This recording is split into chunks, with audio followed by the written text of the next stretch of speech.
Hi ZBrush Summit 2023. I'm Maddie Spencer sharing my ZBrush moment. I first came to ZBrush almost 20 years ago with version 1.5b. I was not a 3D modeler.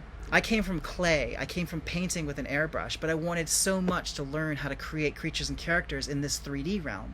And what ZBrush did was blow open a new vista of opportunity for creative expression with these tools that behaved like clay or behaved like paint but on the computer.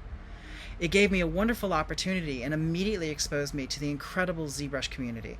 ZBrush Central was full of artists willing to share tools and tips and information, and it inspired me to make my first tutorial in 2004.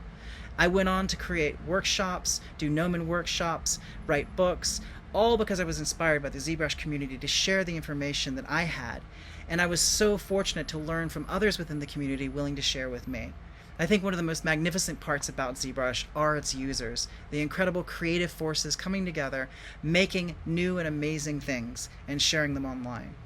I'm really proud to be part of this and have my opportunity to share my ZBrush moment with you. Have a wonderful 2023 Summit. Happy ZBrushing!